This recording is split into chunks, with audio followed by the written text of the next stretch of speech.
जय हिंद दोस्तों। आज हम आपको बताने वाले हैं क्रिकेट में भारतीय खिलाड़ियों द्वारा बनाए गए कुछ ऐसे रिकॉर्ड्स के बारे में जो मुझे नहीं लगता कि कभी टूटने वाले हैं। दोस्तों, वैसे तो ये बात आपने कई लोगों के मुंह से सुनी होगी कि रिकॉर्ड्स बनते ही टूटने के लिए हैं और हर रिकॉर्ड को एक ना एक दिन कोई ना कोई तोड़ेगा ही तोड़ेगा। परंतु कुछ रिकॉर्ड्स ऐसे भी होते हैं जिनको तोड़ना मुश्किल ही नहीं, नामुमकिन भी नहीं, असंभव है। तो आज हम बात करेंगे कुछ ऐसे ही रिकॉर्ड्स के बारे में। तो वीडियो को एंड तक जरूर देखना, काफी इंटरेस्टिंग वीडियो होने वाला है। आप कुछ ना कुछ सीख कर ही जाओगे इस वीडियो से। बात कर लेते हैं हमारी लिस्ट में पहले रिकॉर्ड की। दोस्तों, आप में से कितने लोगों ने द ग्रेट महेंद्र सिंह धोनी को छक्के से मैच खत्म करते हुए देखा है? अब आप बोलोगे कि एक तो 2011 में हुए वर्ल्ड कप फाइनल में ही है, जिसको शायद ही कोई भुला पाया होगा, जहां धोनी ने छक्के से मैच को फिनिश किया था। और इसके अलावा शायद 2 या 3 बार धोनी ने ऐसा किया होगा। जी नहीं दोस्तों, धोनी यहां काम 13 बार कर चुके हैं और ये मैं सिर्फ छक्के से मैच को फिनिश करने की बात कर रहा हूं। इसके अलावा कई बार तो धोनी चौके से भी मैच को फिनिश कर चुके हैं और धोनी के नाम है सबसे ज्यादा बार छक्के से मैच को जिताने का रिकॉर्ड। ये खिलाड़ी दोस्तों अपने आप में ही एक लेजेंड है। दोस्तों, 13 बार छक्के से मैच को खत्म करना हर किसी के बस की बात नहीं है, इसलिए मुझे नहीं लगता कि यहाँ रिकॉर्ड कभी टूटने भी वाला है। धोनी ने यहाँ कारनामा 9 बार ओडीआई में, 3 बार टी20आई में और तो वहीं 1 बार टेस्ट में किया है। और तो और धोनी यहाँ कारनामा और भी कई बार कर सकते थे, परंतु धोनी ने यहाँ जिम्मेदारी कई बार दूसरे खिलाड़ियों को भी दी है, जो कि उस समय उस मैच में विनिंग रन लगाना डिजर्व भी करते थे। ये चीज दोस्तों धोनी को और भी महान खिलाड़ी बनाती है। रिकॉर्ड नंबर 2 है the wall of Indian cricket के नाम, जो कि है राहुल द्रविड़। दोस्तों, राहुल द्रविड़ जिनकी सोच सब क्रिकेटरों से एकदम अपोजिट थी, जहां सब बैट्समैन बॉलर्स को लंबे लंबे छक्के मारकर अपना दबदबा बॉलर्स पर बनाते थे, तो वहीं दूसरी ओर राहुल द्रविड़ का ये मानना था कि अगर तुमको एक लंबी इनिंग खेलनी है तो बॉलर्स को चौके छक्के मत मारो, बल्कि हर बॉल को या तो डिफेंस करो या फिर छोड़ दो, क्योंकि उससे गेंदबाज थकेगा और फिर वहां गलती करेगा लूज बॉल डालने की। द्रविड़ की यह फिलॉसफी ने उनको बनाया टेस्ट क्रिकेट का इतना महान बल्लेबाज। दोस्तों, राहुल द्रविड़ का टेस्ट क्रिकेट में एक अलग ही ओहदा है और द्रविड़ के नाम यहाँ रिकॉर्ड है कि आज तक उनसे ज्यादा गेंदें टेस्ट क्रिकेट में कोई नहीं खेल पाया है। जबकि राहुल द्रविड़ ने अपना लास्ट टेस्ट मैच 24 जनवरी 2012 को ऑस्ट्रेलिया के खिलाफ खेला था। तब से लेके आज तक कोई इस रिकॉर्ड के आसपास भी नहीं पहुंचा है। जबकि राहुल द्रविड़ को क्रिकेट से संन्यास लिए हुए लगभग 10 साल हो चुके हैं, इसलिए राहुल द्रविड़ को टेस्ट क्रिकेट का एक लेजेंड कहा गया है। जहां द्रविड़ ने अपने टेस्ट करियर में 31,258 गेंदें खेल डाली, जो कि एक बहुत बड़ा रिकॉर्ड है। अब बात कर लेते हैं अपने तीसरे रिकॉर्ड की, जो कि है इरफान पठान के नाम। दोस्तों, इरफान पठान एक स्विंग बॉलर्स थे और कमाल के ऑलराउंडर भी थे। ये बात भारत को तब पता लगी जब भारत पाकिस्तान के साथ सन 2006 में 3 मैचों की टेस्ट सीरीज खेल रहा था, जहां सीरीज के पहले 2 मैच ड्रॉ रहे। जहां पहला मैच जो कि लाहौर में खेला गया था, उसमें इरफान पठान की खूब पिटाई हुई और पहले टेस्ट मैच में पठान ने 133 रन देकर सिर्फ एक ही विकेट लिया। तो पठान का यही हाल पाकिस्तानी बल्लेबाजों ने दूसरे टेस्ट में भी किया, जो कि फैसलाबाद में खेला गया था, जहां इरफान ने 80 रन देकर मात्र एक ही विकेट लिया और 3 मैचों की इस सीरीज में 2 मैच ड्रॉ रहे। अब 29 जनवरी 2006 को खेला गया सीरीज का डिसाइडर मैच, जो कि कराची में खेला गया। इस मैच को जो जीतता वो सीरीज भी अपने नाम करता और भारतीय गेंदबाजों की अभी तक 2 मैचों में खूब कुटाई हो रही थी, तो गेंदबाजों पर इस मैच को लेकर अलग ही दबाव था। तो भारतीय कप्तान राहुल द्रविड़ ने टॉस जीतकर पहले गेंदबाजी का फैसला लिया और इरफान पठान को दिया गया पहला ओवर।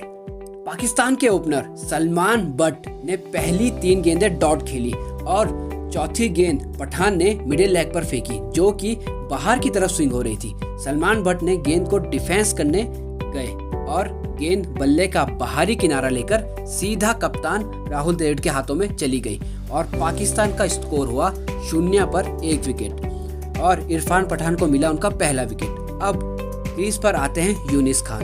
इरफान ने गेंद ऑफ स्टंप पर फेंकी और गेंद स्विंग होकर सीधा यूनिस खान के पैड पर लग गई और अंपायर ने यूनिस खान को LPW आउट दे दिया। अब पाकिस्तान का स्कोर हो गया 0 पर 2 विकेट। इरफान पठान के पास था एक मौका हैट्रिक लेने का और क्रीज पर आते हैं मोहम्मद यूसुफ, जो कि कमाल की फॉर्म में भी चल रहे थे।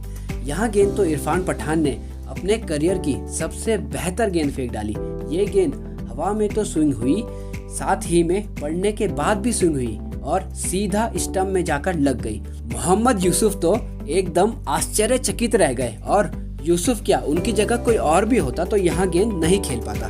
इसके चलते इरफान पठान को मिली हैट्रिक। दोस्तों, हैट्रिक का मजा और भी ज्यादा डबल हो गया क्योंकि यहाँ हैट्रिक पाकिस्तान के खिलाफ आई थी। इसके साथ ही इरफान पठान टेस्ट क्रिकेट में हैट्रिक लेने वाले दूसरे भारतीय बन गए।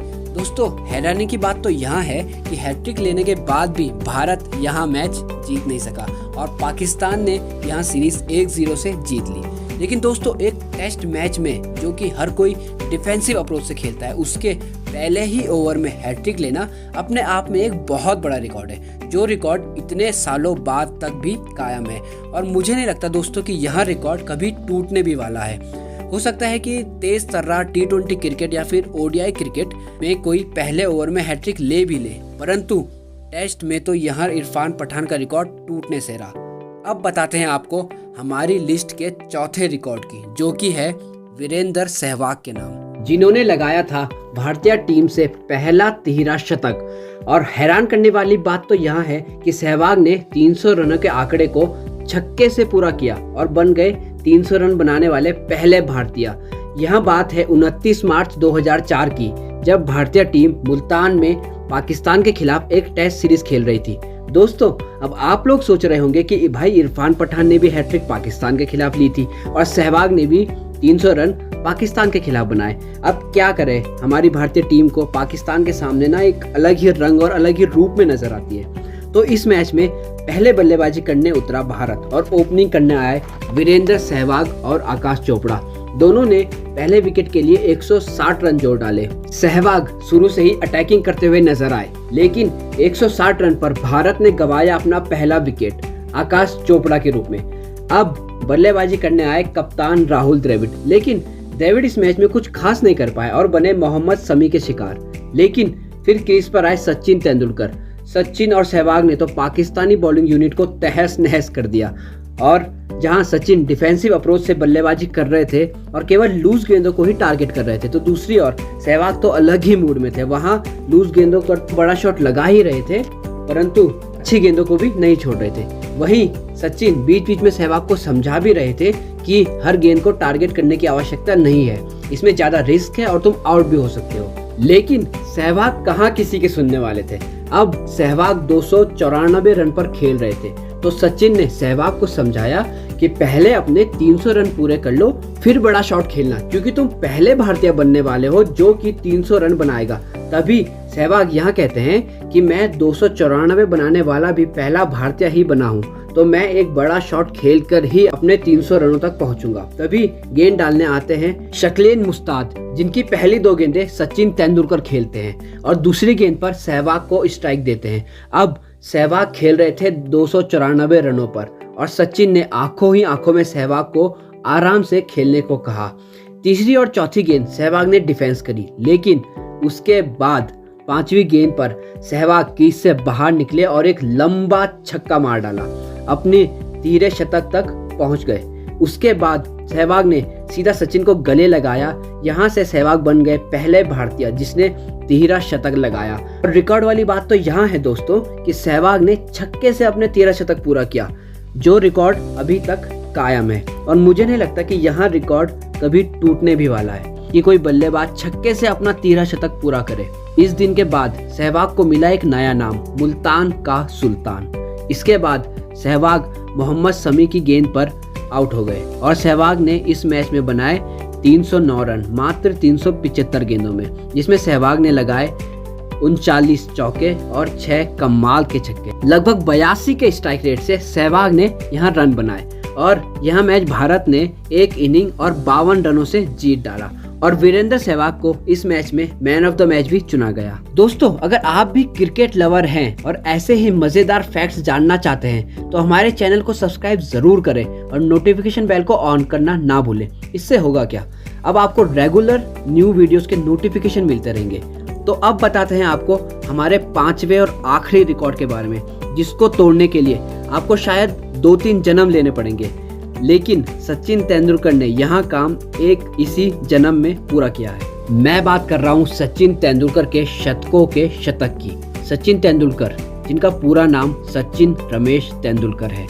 सचिन का जन्म 24 अप्रैल 1973 को मुंबई में हुआ था। सचिन ने अपना टेस्ट डेब्यू 15 नवंबर 1989 को पाकिस्तान के खिलाफ किया था और ओडीआई डेब्यू भी पाकिस्तान के खिलाफ 18 दिसंबर 1989 को किया था। तभी लोगों को यहाँ एहसास हो गया था कि ये खिलाड़ी बहुत खास है। सचिन ने अपना पहला ओडीआई शतक 1994 में लगाया था, तो वहीं सचिन ने अपना 100वां शतक 2012 में बांग्लादेश के खिलाफ एशिया कप में लगाया था और बन गए थे दुनिया के पहले बल्लेबाज जिन्होंने शतकों का शतक लगाया। और दोस्तों, यह रिकॉर्ड किसी भी रिकॉर्ड से सबसे बड़ा रिकॉर्ड है। सचिन ने 51 सेंचुरीज टेस्ट मैचेस में लगाई है और 49 सेंचुरीज ओडीआई फॉर्मेट में लगाई है।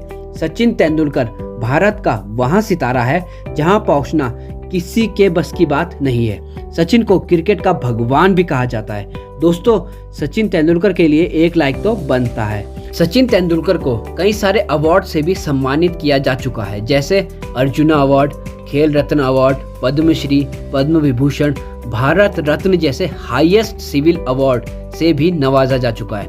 तो दोस्तों, ये थे भारतीय क्रिकेटरों द्वारा बनाए गए कुछ ऐसे रिकॉर्ड्स जिनको तोड़ना असंभव है। कमेंट्स करके बताएं आपको फेवरेट रिकॉर्ड कौन सा है, और चैनल पर नए हो तो सब्सक्राइब जरूर करें अगर आप भी क्रिकेट के कुछ अमेजिंग फैक्ट्स जानना चाहते हो तो। और भारतीय टीम के लेटेस्ट मैचेस की पूरी जानकारी और अपडेट्स के लिए विजिट करें हमारी वेबसाइट www.cricweb.in पर। धन्यवाद।